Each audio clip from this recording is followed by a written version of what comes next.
Hey, my loves, it's Diane Armitage with Best of Laguna Beach, back again at the mighty KXFM 104.7 Community Radio. And what an honor it is to be here with Laguna's only radio station. It's also streaming around the world. You can always check in at our website, kxfmradio.org, or download the KXFM Radio app at Google Play or the App Store. Here on Best of Laguna Beach, you hear my honest, completely objective perspective from a 26-year resident, as I talk about the best events, food, and cocktails in this town, and interview our amazing chefs, artists, and more in our magical vortex town, Laguna Beach. The radio show is also a podcast beamed around the world and now also on my YouTube channel. Just look up Best of Laguna Beach on my YouTube channel. And you can also receive each week's audio replay every Wednesday when you subscribe for free to my latest news at bestoflagunabeach.com.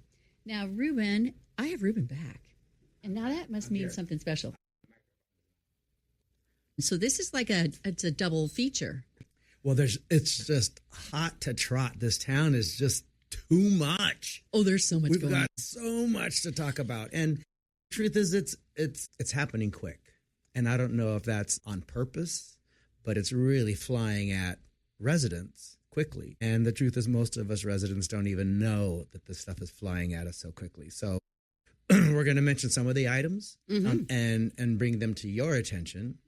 And what you want to do with this information, it's up to you. You know, when you go to city council, it's almost said and done at city council, right? They vote on it. They say yay or nay. So usually it's done and over. But there's a few things that are up and coming, and we'll chat about them one at a time, all of them. And I'll let you do it. All of a sudden I'm taking over. Go, you go. Oh, honey, you can stay on for all you want. There's so much. Well, I'll tell you, I started putting a list together of November events in Laguna, and it's also so much. It's so much. And for some reason, there's a magical day. Thursday, November 6th is the day. So there's 900 things happening on November 6th. On one day. On one day. And yet the streets are quiet. Well, it's the Dodger Parade. Yeah, but really? Lagunans? Well, I mean, they're watching it. But, I mean, yes, exactly. It was a big deal. And brother's there and my niece Audrey, they're all there. Of course. I mean, it's huge. Out in LA, yeah. Yeah, it was quite a surprise. Yeah. I mean, everyone was really excited about that. But yeah, as I was saying, Thursday, November 6th is a day that you never want to get married on or die on. Because if you get married, no one will come. And if you die, no one will notice. Because there's so much happening. I don't know why everyone chose that day. So I'll talk about some of the events that are going on for November as well. And we also had dinner at a new restaurant that we're going to talk about. Yeah, and I think it's gotten a bad. I think people aren't thinking of it correctly. I think it's had a bad shake because it was opened up as one place, quickly turned into another place, and it's not getting its due. That's what I have to say. Okay. Before we get into it. Yeah. Sometimes you feel like there are places that are cursed in this town. There are 4 restaurants in this town that I think that's a little heavy. Yeah, but I mean, it just feels like nothing a restaurant fails, well. Another restaurant comes in. They're doing a fantastic job. Look at Evans; she did a fantastic job. Yeah, Chef Evan, and didn't work. And it didn't work. And Rue before her didn't work. Although Zulu worked forever and ever and ever and ever. Yeah, but it was a different era, and I think a lot of people forget that era was a lot less competition, and Laguna was a culinary mecca that everyone came to. Yeah. And now, I mean, we had movie stars that would come all the way down to Laguna to go to Zulu because of that swordfish and because of how they did it. I know. And so they had that reputation. Yeah. And do we have that reputation in any restaurant right now? Well, I think the Drake, I think Solani, I think Broadway for sure. Broadway, yeah. He gets a lot of people from Hollywood, but at any rate. It's who you know, once again. It's who you know. So I don't even know where to start. I don't even know where to start. Start with your list. Okay. November 6th. Well, I will start with the 5 big events that are underway because there's a lot that's already underway. So if you guys have been snoozing on your couch watching the Dodger Parade, okay, you got to get up and start doing some of this stuff. Okay, so first of all, lobster season is in play. It started the 1st of October, goes through mid-March. And the only restaurant that serves Baja grilled lobster is our local lobster. What about it? Who serves it? I don't know. The only one. Coyote Grill. Coyote Grill, right. I'm like, down there. Down there where I live. The nice people. The nice. Well, they're just such nice people. They are such nice people. I like that about them. And I do want to let everyone know that no, they are not closed. They are simply redoing their bar tops. Who is? Coyote Grill. Oh, I didn't know that. Yeah, they put a sign up, they're redoing the bar tops and they're resurfacing the floor. Yeah. I mean, it's been how many years since Right. they redid all of that? Right. And so I think they closed for 4 days and people are like, it's over. They're gone. They're not gone. They need to see about taking that wall out between the indoor area and the outdoor area so that it's all outdoor. Oh, wouldn't that be cool? Wouldn't that be cool? They're talking the one that just fronts the city, the Coast Highway. No, at Coyote.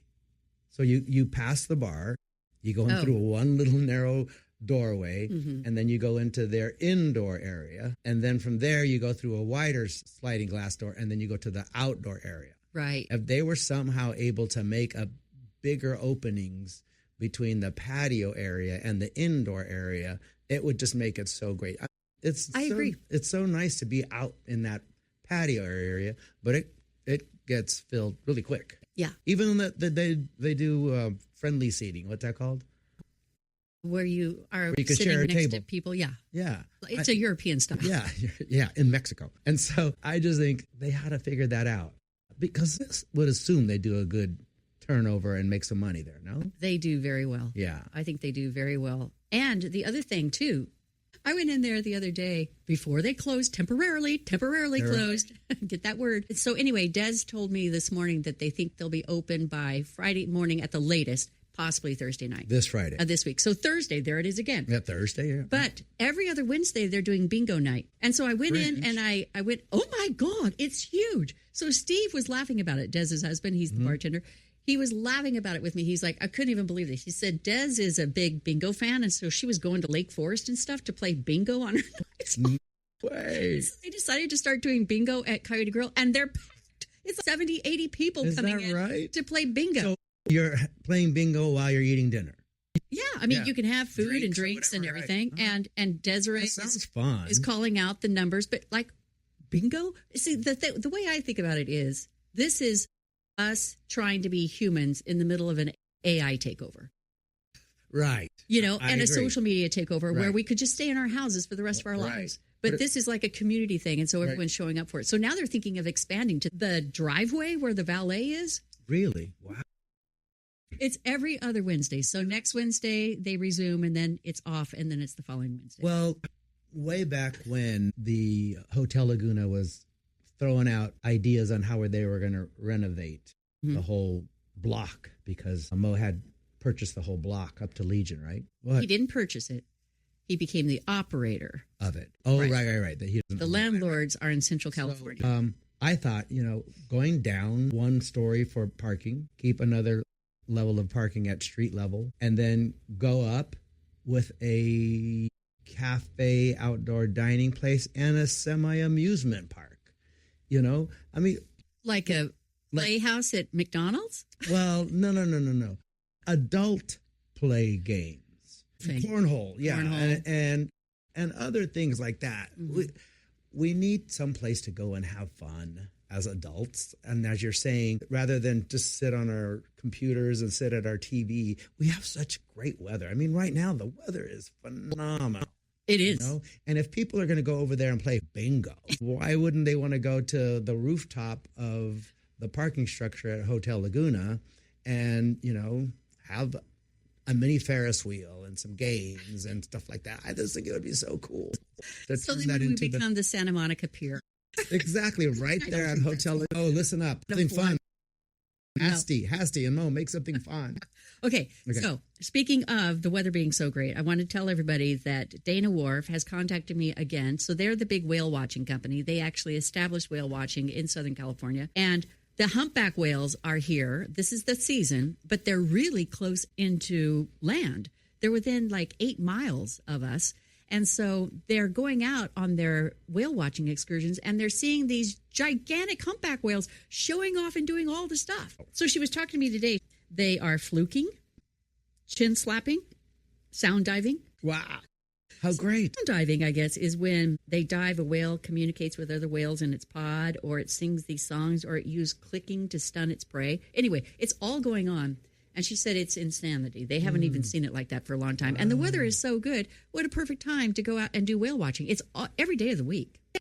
Out of out of Dana Point Harbor. Far along? I haven't been down there in forever. How far along is that harbor? Very slowly going. Yeah. Is it in disrepair right now? Is it a lot of construction? Well, No. There are just a lot of vacant buildings in the middle where El Ranchito used to be. And then on flanking on either side, there's business happening. So where Turks and Proud Marys and Wind and Sea thought that they were going to be gone by now, they've got another 2 or 3 years at least before anything is even given to them as an option of what they need to do. Oh, so it's taken a slow road. Right. So the Dana Wharf boats are all along that strip across from Turks and Proud Marys. And you can get tickets there where the Catalina Express office is, or you can get everything online. Mm. And what does it run? $35. Oh, so reasonable. Yeah. Yeah. I think Tuesdays are their like happy hour days or half price days. So 35 to 65 kind of. And you can do all kinds of different excursions. You can do a 1 hour, you can do a 4 hour, you can do whatever. Yeah. Okay. Nice. So I wanted to say that. And then Coast Film Festival is underway. Started on Saturday. Multi-day passes are sold out. VIP passes are sold out. So now we're going to be buying films a la carte. And they usually run between $15, $17 and $35. And in various locations. Right. 3 primaries. All in Laguna. Of course. Okay. Yeah. And so there's a couple cool things I wanted to mention. So on Tuesday, I got the ticket for Hobie Night, which is $35. With fees, it's like $39. But it's a big Hobie Night celebration, 75-year anniversary. So they're going to have music and all of that kind of stuff. And, of course, the Film Fest is organized around it as well. And so that's Tuesday night. It's a fun locals night. And then there's also some really cool stuff happening on Thursday. There is the Coast Summit, 9 a.m. to 5 p.m. at the Rivian. This year's theme is Healthy People, Healthy Planet, highlighting the vital link between personal well-being and environmental regeneration. So it's these leaders from worlds of sustainability, adventure, business, wellness, and storytelling in a format that they say is like a trade show with the inside of a summit. So they've got a lot of panels and everything. But the cool thing that they do, they start at 9 a.m. at Main Beach with Native Land Acknowledgement, a grounding ceremony led by Adelia Sandoval, honoring the ancestral lands of the indigenous people who settled here, setting an intention of connection, gratitude, and stewardship. And then after they have their keynote, who is the author-philosopher Charles Einstein, good name. Wow. The Laguna Beach High School students are in sharing creative projects and initiatives in environmental awareness. So they do that. Then there's a couple panels. Then there's lunch break, which I can get to because I have a couple of great ideas for lunch. Okay. And then they have 3 more panels in the afternoon. And then there's more that happens. But we'll get back to Thursday the 6th later. Yeah. And then another thing that's going on right now is the Laguna Art Museum Art and Nature. Right. So the next big thing that happens is Thursday, November 6th. Again. So we'll get to that. Let's talk about something else first, and then we'll get to November 6th. So, like I say, so much going on. So did you do anything for Dia de los Muertos? I recovered from Halloween. I think this is why they call it Day of the Dead. Right. Well, maybe. Well, the community garden, again, we have some great people in this town. The community garden did a really extravagant and beautiful Dia de los Muertos. I did not know. And they had the marigolds out. Everybody did their face makeup. I had no idea. Everybody brought, well, not everybody, many people brought the pictures of their departed friends, family, and they put them on the tables and around the garden. And they had music. And it was really kind of cool, you know, really sensibility that was thoughtful and kind. Well, I would have walked over there, but I didn't even know it was happening. And there was a few people, not a lot, mostly very local to the garden area, but it was done so well, so really beautiful. Nice. Yeah. And we need those kind of things. Yeah. You know, I'm hoping that. And I don't hate calling it the Promenade, but in order for me to connect with listeners, you call it the Promenade. I want the focus to be taken away from that word, and we'll just call it the Forest. I'll meet you at the Forest, and that's where we'll go hang out. But it would be great if the Forest did a Dia de los Muertos as soon as it's open, and they have some of those kind of functions going on, you know, so that we're doing things that are different, not just doing another band there and, you know, walking up and down. Right. I hope it turns into something a little bit more community oriented. Yes, exactly. That's what I'm hoping. And let me say for the record that when I say I was recovering from Halloween, it really was recovering from all of the dancing that I did. Because I used to go out and dance until 1 a.m. Remember all those the days? time. Yeah, remember Barely those days? remember those days, but I used to. So I went out with my friends and we went to Oak Street and Brook Street. I went with my friends and their little dog. And if any of you saw the little movie thing I put together of all the clips of that, it's at bestoflagunabeach.com.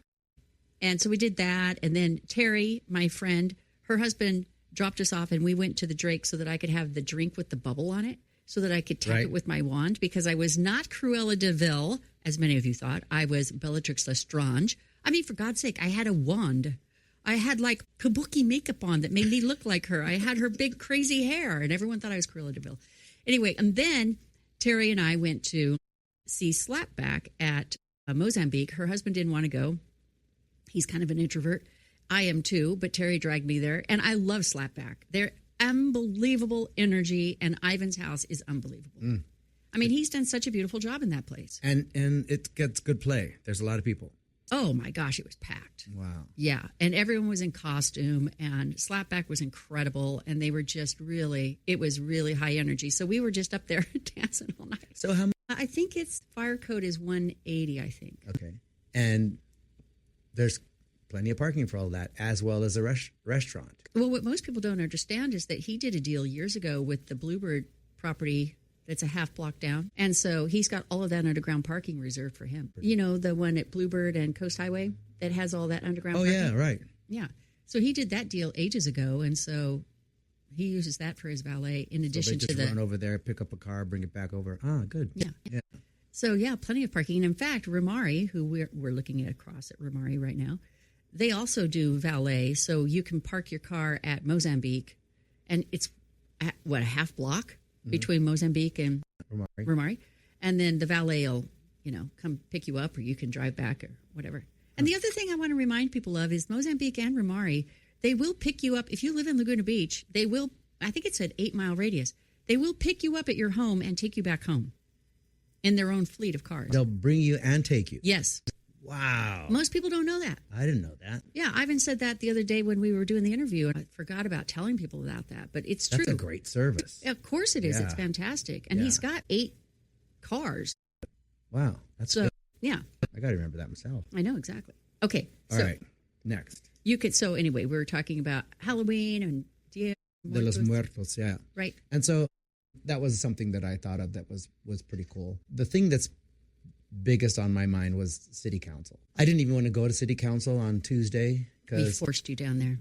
because I was working on a deadline for the Howard Johnson Hotel in Anaheim, mid-century modern hotel, and trying to do a landscape and an 8-acre project and keep it true to mid-century. And so I was in the thick of it in my head, and there was just 2 major items on agenda items that were on the city council agenda that I wanted to go and talk about, but I was going to miss my deadline. But as we do, there's 4 of us that are texting each other about what's going on, and they're like, "You gotta go." So I ran down there. Okay, now wait a minute. Let me say for the record, we have this little texting group. I call it the Treehouse Club. And we go back and forth and back and forth and back and forth. Well, we're all watching the city council on Zoom, and this subject came up. And we're like, "Ruben, you got to get down there." And one of our guys was there. Yeah. And so he was texting. And we're texting on either side of Ruben saying, "You've got to go, you've got to go. You've got to go." Because you're the guy. You're the guy that they're going to listen to about this one particular subject. And so, yes, you did. So there was two subjects. One of them was on the consent calendar, and I didn't speak about that one, although I was really angry about it. They're getting they got another $180,000 for landscape maintenance, and sure, great. And I've said it many times before. Why are we not doing some of these things that need to be done? Is it that we don't have enough money allocated to landscape maintenance? Because we have parks and many things in town that need to be looked after and kept beautiful and maintained. And nobody ever said emphatically, yes, we are underfunded to get these things done. I just don't think it's managed well.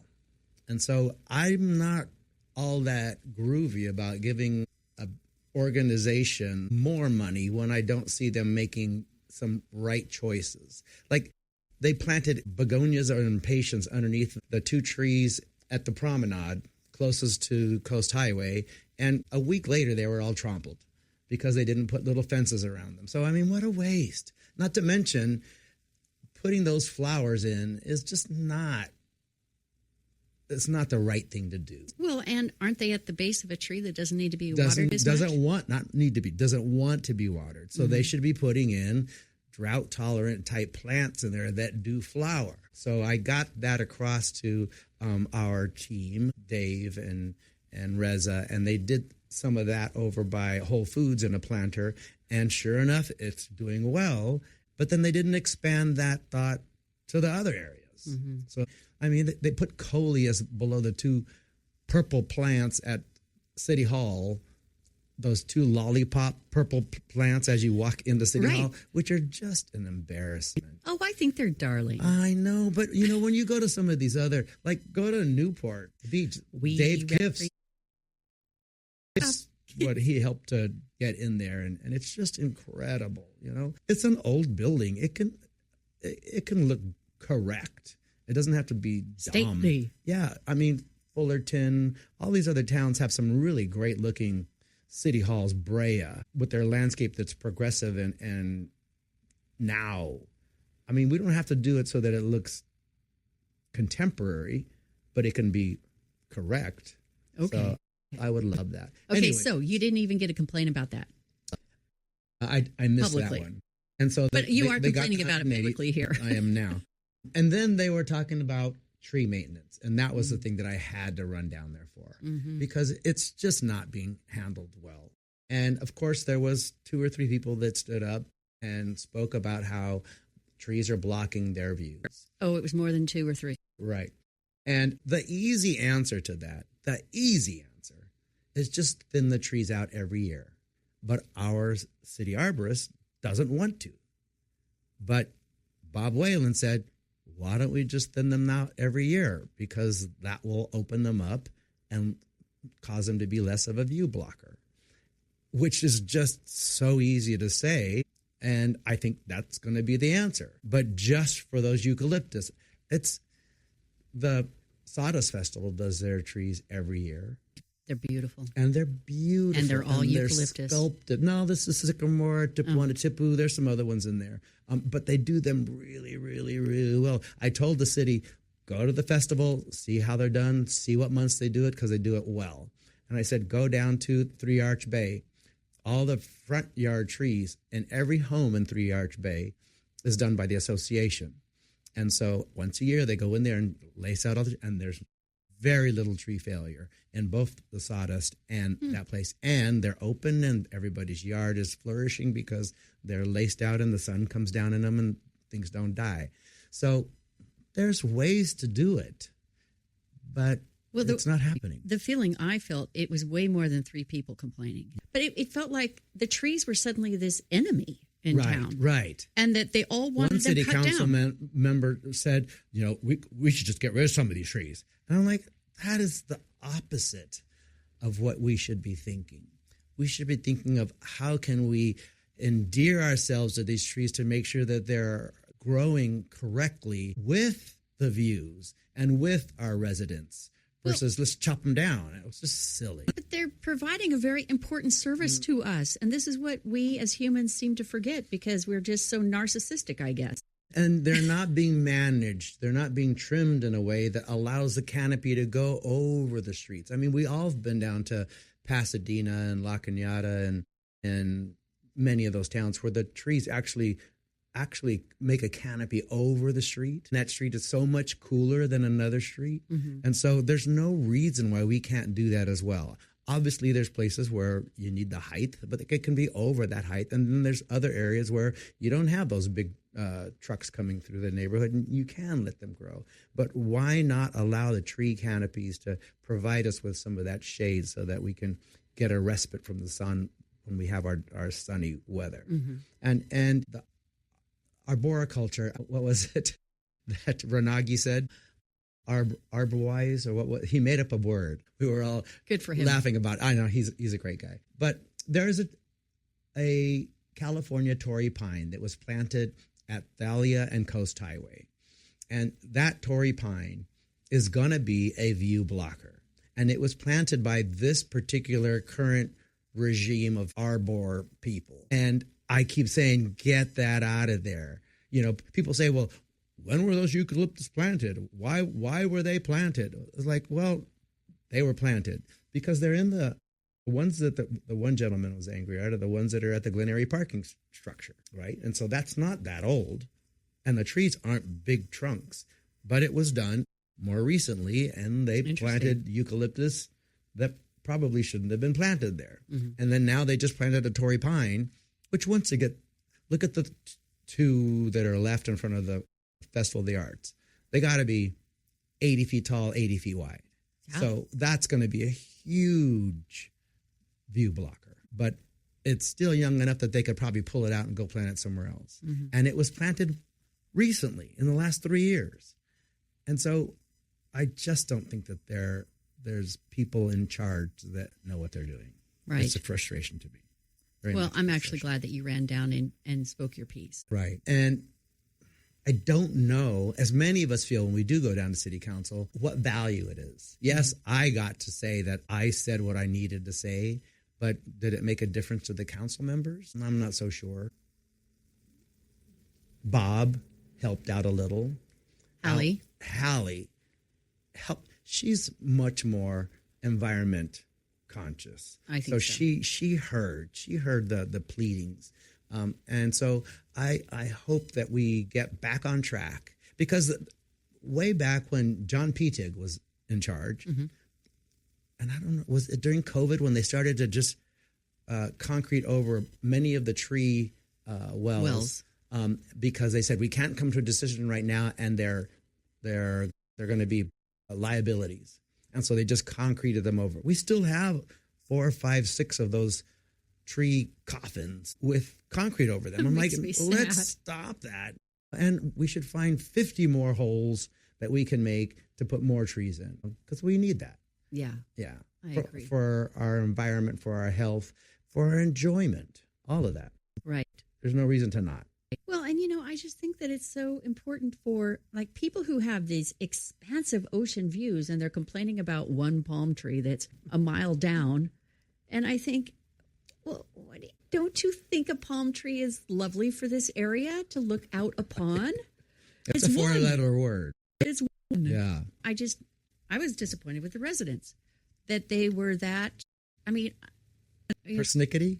Well, just making the trees out to be these dangerous enemies. Well, this is what I keep saying at city council, because that's where the decisions are made, right? Mm-hmm. We do it at our particular desks. You put a little Post-it to remind you when you get on a Zoom to make sure that this point is in the forefront of your mind as you're listening to the conversation. There should be boards at the city council room that says environment is important. The ocean is important. Reminding us budget is important, because they go through, agenda items 1 through 40, but they act as if each one of them is a separate bubble from the others. Exactly that. They said yes to this and said yes to this, and those are directly opposing each other. Interesting. And so it's not that great. Well, and there was a lot. I don't even know when the meeting ended. One of the things that was covered was the need to come up with some housing, and that they want to go ahead and do that second story on all the downtown. And so many of us were upset about that, because in order to do a second story on some of those buildings, the building almost has to come down. And then it's just going to be another stucco monster. That Buzz Coffee place looks good, but it doesn't necessarily look like Laguna. And if 3 of those in a row, it's going to be not Laguna. And so how much are we willing to give up? And I thought, why can't you go up and do it at Molten Meadows Park? Put in a small little housing thing over there, or another park versus doing downtown. I was having this discussion with Bruce Russo, my business partner, about this, because he's owned in Laguna Beach. He's built in Laguna Beach. And we are talking about the city adding a second or even a third level to the downtown buildings, the corridor there. And the infrastructure can barely handle what they have now. 3 times the power. Sewer lines would have to be 3 times the waste.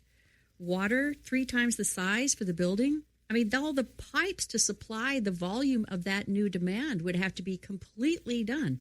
And we were talking about Dana Point and how they started this process 8 years ago, maybe even longer, at the Lantern District, where they basically raised buildings, if there were any, and they had vacant land that they then began to build up on with the new buildings according to code, right? Yeah. But the streets were torn up for 3 years because they had to build all the infrastructure in first before they even began building the buildings. And where are we going to be able to do that here? And where are all these second-story people going to park their cars? Right? I mean, especially when you're looking at how much negotiation it takes to get your parking spot so that you can actually open a retail or a restaurant, depending on your 100 square feet of space. You know, it's true. So maybe by then we'll have the big parking structure somewhere. I don't know. But just to talk about something that seems so far ahead of the steps that would actually have to be done, looking at the infrastructure that has to go into the streets. So what are we going to do then? Let's talk about this. Diamond Crestview. Were you here when Diamond Crestview was being built? Yeah. Do you remember that whole? Yeah. Because some developer figured out that those were buildable lots. And I think he sued the city because the city was saying that they weren't buildable lots. And they came up with the evidence that said they were buildable lots. And then that whole brand new street of brand new houses got made. Yeah. Right off of Diamond. Right. And so it sounds like that exact same thing is happening over at Rimrock Canyon. So that a developer found some way that they're going to be able to build a certain amount of new homes in that area. Well, you would think that the city could figure out those things. I mean, if this developer can figure it out and they have to go into the information of the city, why can't the city go into its own information and find out what other areas are buildable, although presently deemed unbuildable, reverse it, and then go put the low-income housing or the student housing or the art housing in that area rather than destroying a historic downtown? Why can't the city be smart about it and figure it out themselves? Well, anytime you look at a restaurant or a retail space going into the downtown area after some tenant has been there for 20 or 30 years, they basically have to rebuild the interior from the ground up. Right. There's just not been the upkeep and the maintenance on all of these buildings to the level that is being demanded by the state and the national for all of these codes. I know that there are some landlords out there that are keeping up on it, so don't come yelling at us. I know that. But if they were keeping up on it, then why would we have these delays with these tenants coming in and having to deal with all of the upgrades before they're even able to begin to renovate to create the space that they intended for themselves? Right. And I think that that's a huge problem in the downtown corridor. Well, one more thing before I get off my high horse. Okay, before oh my gosh, it's already 2:40. You've got to, who are we? Where are we? 2:40. Where are we? At KXFM 104.7. There we go. Diane Armitage speaking with Ruben Flores. One more thing that frustrates me is when you're driving on Coast Highway and you look down towards the Forest or the Promenade and you see those 2 road closed signs. Now, just behind those signs are 3 or 4 beautiful tile blocks by Bartell. And are we going to be able to take those 2 signs down when we turn it into a proper promenade or a proper forest? Because those 2 signs are freaking ugly, you know, and it kind of ruins. Well, they're kind of like road construction signs, aren't they? Kind of like the big. Yeah, but they have to be there. And do they have to be there into perpetuity? Because those cubes, those tile cubes are really beautiful, but you never really get to see how beautiful they are because of those 2 road closed signs. And is it going to be road closed signs afterwards?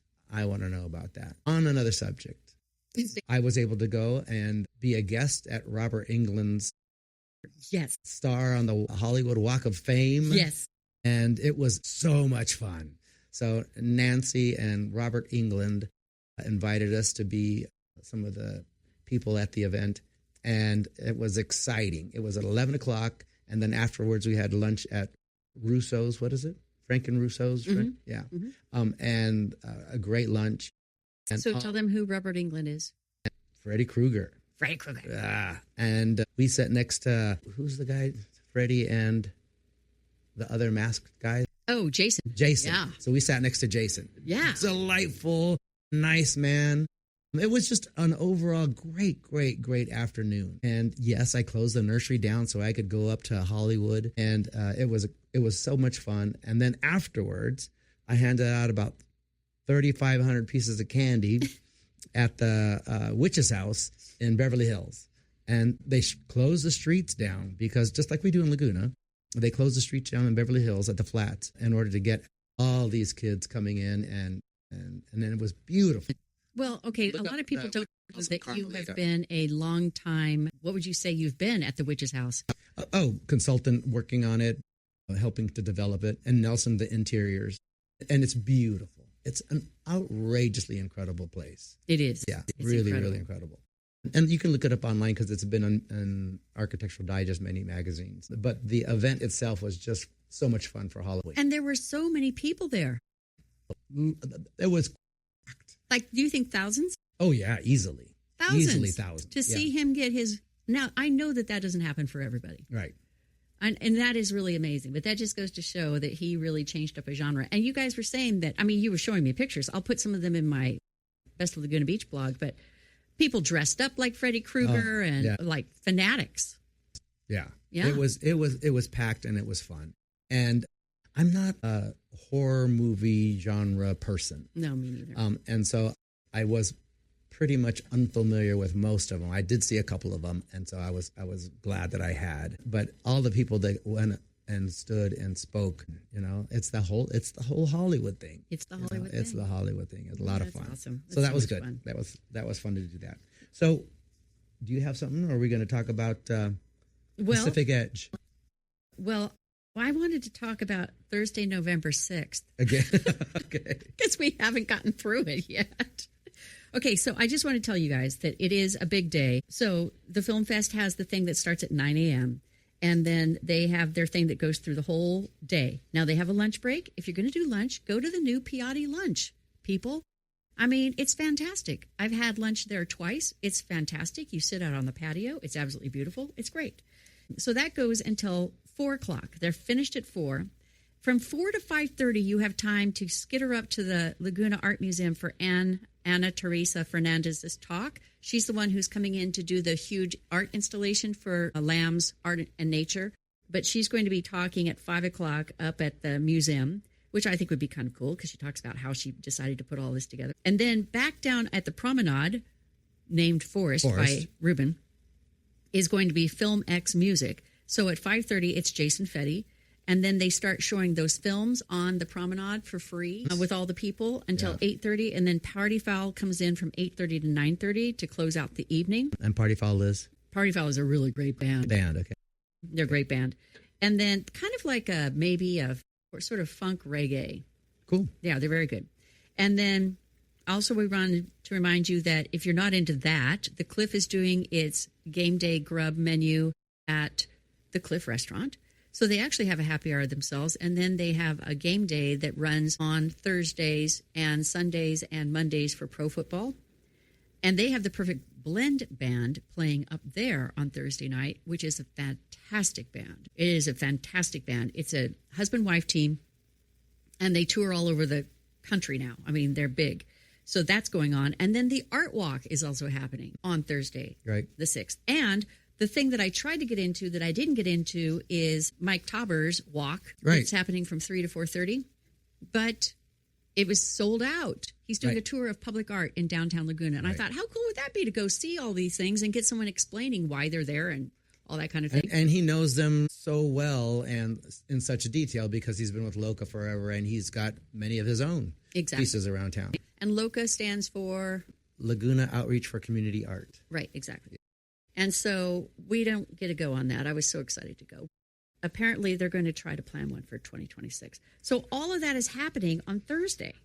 I don't even know how we're going to keep up. A sad note, a wonderful longtime resident of Laguna Beach passed away just 2 days ago. Duane Roberts, who purchased the house from the Seven Wondermen, the Gucci house, which the Roberts have dubbed it. It's the one that Ruben decorates that is all Christmas lights, everything. Yeah. It's huge. A beautiful house, an Italianate. Right above Aliso Beach. Right.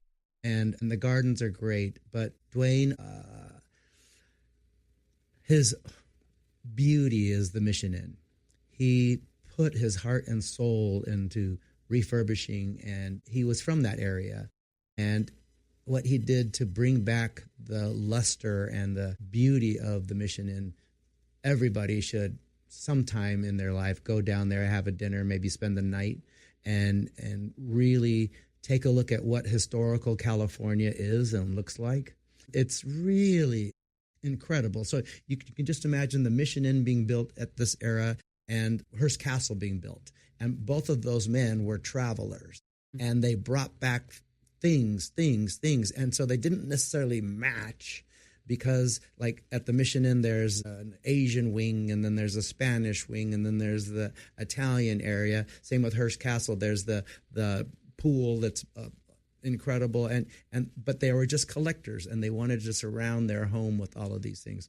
But it's so worth it. And Duane was such a kind man, and he was great to his staff at the Mission Inn, and he was a dog lover, and he loved plants. And so he was just a wonderful person. And so he passed, and his wife Kelly is here. His daughter Casey and Doug, stepkids, are around. And so I just wanted to make a shout out to a wonderful man, Duane Roberts. I had no idea that he invented the frozen burrito. Yeah. And that's how he made a lot of money. Is that how he really made it? Yeah. That's amazing. A gazillions. Basically, like in food before? Yeah. He's always been in restaurants. And in that area, you had a lot of Hispanic workers, and he realized that there was no formula that said with the perimeter of a tortilla, how many cubic inches or centimeters of meat goes in there, and then how long does it take to freeze it. So he came up with the whole formula for that. No kidding. And then that can be sold to everybody in every country in the world. And so that's what he did. Unbelievable. Yeah. Who knew, you know? Right. And if you grew up Mexican, you know that everything can go in a tortilla and warm it up, right? So, I mean, it can be rice and beans, it can be meat, it can be fish, cheese, everything. Potatoes. And so all you do is put a different little formula for each of those ingredients. And I think there was 50 or whatever. Anyway, good for him. And I'm sure he's looking down on all of his developments that he has around the world. So good for him. Yeah. Yeah. And he was in his 90s? Yeah. Yeah. Yeah. I've only met him once, but he was a really lovely gentleman. They allowed me to have my 40th birthday party at the villa. I didn't know you then. Yes. And it was a lot of fun. And so great people, and I love them. That's awesome. Yeah. And you put in 8 Christmas trees every year.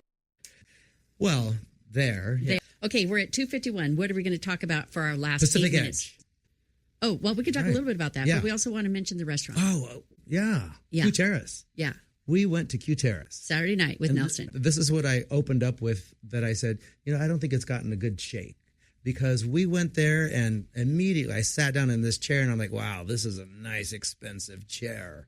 And the furnishings are phenomenal. And the staff is really great.